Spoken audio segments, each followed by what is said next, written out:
Bonsoir Rudy. Bonsoir. Allez, on va démarrer avec l'Olympique de Marseille où tout va bien, le soleil brille sur la commanderie.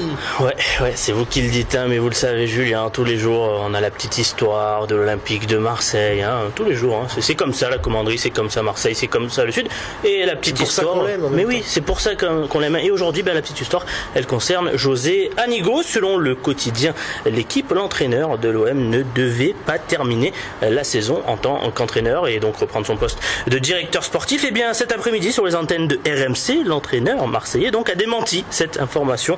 Il terminera bien l'exercice à la tête de l'effectif olympien, donc pas de Spalletti, de Pochettino ou de Ranieri sur le banc olympien avant la fin de la saison prochaine, du moins. Donc pour voir un nouvel entraîneur, il va falloir attendre. Ça c'est une bonne nouvelle. Ça je sais pas si c'est une bonne nouvelle, mais attendez, José Anigo là, je peux plus rien faire là. Bon allez, on va passer.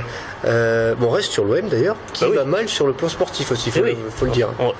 Cela. Oui, voilà, ceci explique cela. Nouvelle défaite ce samedi pour les Marseillais au Vélodrome, 1-0 face à Rennes. Alors, il s'agit là de la 10e défaite de la saison à domicile, toute compétition confondue. À cela, ajouter le non-match des joueurs olympiens et on aura compris que cette saison est terminée pour les joueurs de José Anigo, hein, qui ont sans doute lâché prise. Et chose rare, mais alors vraiment très très rare, même les dirigeants semblent tirer sur l'effectif. Écoutez plutôt les réactions de l'état-major et d'un Rod Fanny à l'issue de cette défaite. Il y a un certain nombre de joueurs qui doivent comprendre ce que c'est que de jouer à l'Olympique de Marseille. Il faut maintenant qu'ils nous montrent qu'ils méritent de porter ce maillot. Ce qui n'a pas été le cas pour un certain nombre d'entre eux ce soir. On a le droit de perdre des matchs, je le dis très souvent quand je viens vous voir. On n'a pas le droit de faire des non-matchs, mais surtout on n'a pas le droit de ne pas se battre, de ne pas mouiller le maillot et de ne pas faire rêver les gens qui nous soutiennent. Oui, il y a ce sentiment, ce soir pour moi c'est ce sentiment d'impuissance, mais qu'est-ce qu'il reste à faire ou qu'est-ce que l'on doit faire? C'est tout simplement continuer à travailler pour finir le mieux possible, mais arrêtons de parler de podium, de ci, de là. À un moment donné, quand on n'est pas unis, on ne peut pas espérer beaucoup de choses, et quand on n'a pas de réussite, pour avoir de la réussite aussi, il faut s'aider à la provoquer, et on a besoin justement d'unité, et ce n'est pas encore le cas.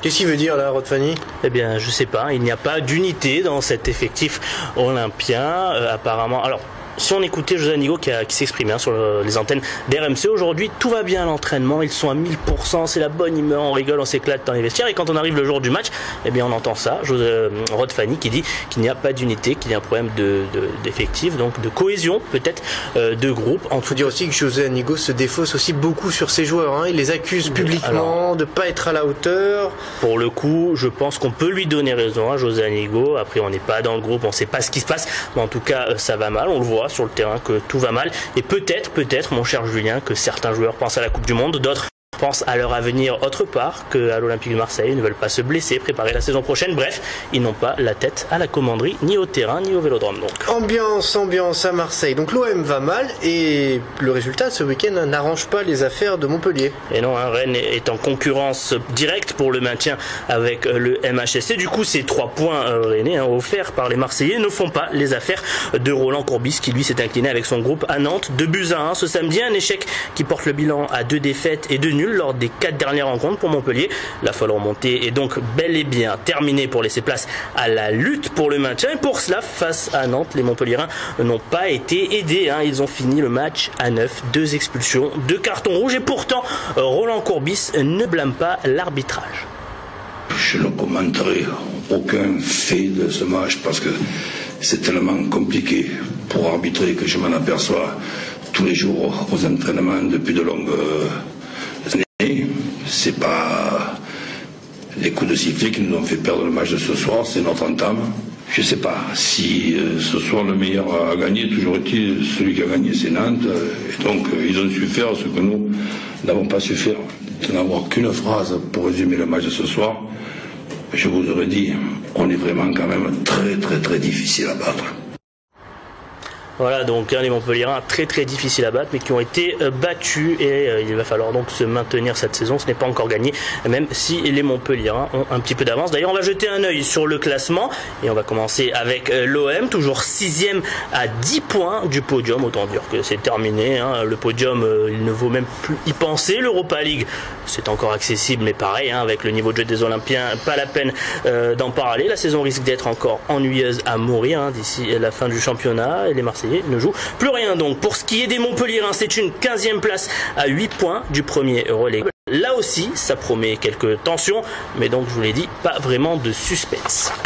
On passe à la Ligue 2 avec Nîmes qui jouait ce samedi face à Lens. Ouais, du spectacle au Costières et un 3 partout face aux 100 et lensois. Un beau match nul, mais qui n'arrange pas les affaires nîmoises. Les Crocos sont toujours relégables à 1 point. Des Istréens, Istres, qui a d'ailleurs vu son entraîneur José Pasqualetti se faire limoger aujourd'hui après 5 matchs sans victoire. Mais ça, c'est une autre histoire pour les Nîmois. Donc la course au maintien est bel et bien lancée, et elle va pas être facile d'ici la fin de la saison. Et après ce match, eh bien, René Marsiglia entretient quelques regrets. Déçu de ne pas garder un avantage quand on a fait les choses bien et que derrière on n'arrive pas à le garder, c'est toujours un peu crispant.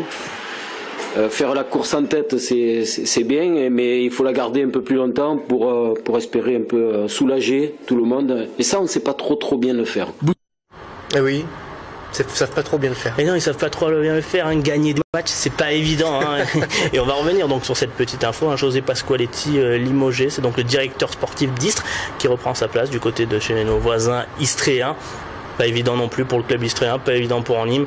Ça promet pas grand chose, hein, pour la saison prochaine. Tous ces clubs du Sud. Hein. Ah, ça va pas bien chez nous. Non, ça va pas bien là. Hein. Écoutez, hein, on va pas regarder vers le Paris Saint-Germain, mais en tout cas, ça va mieux. Hein. Donc, s'il y a des Qataris qui nous regardent là-bas, sur leur grand tour, est-ce qu'ils vont racheter l'OM? Ou des Chinois, hein, ils peuvent racheter. Alors, si vous voulez, moi je propose un truc. On fait un pack. On vend Nîmes, l'OM, Istres, Montpellier dans une autre mesure, et on verra des beaux matchs peut-être dans le Sud l'année prochaine. Vous en pensez quoi, Julien? Écoutez, s'il y a un actionnaire, quelqu'un d'intéressé. Merci, Rémi. Je vous en prie, Julien.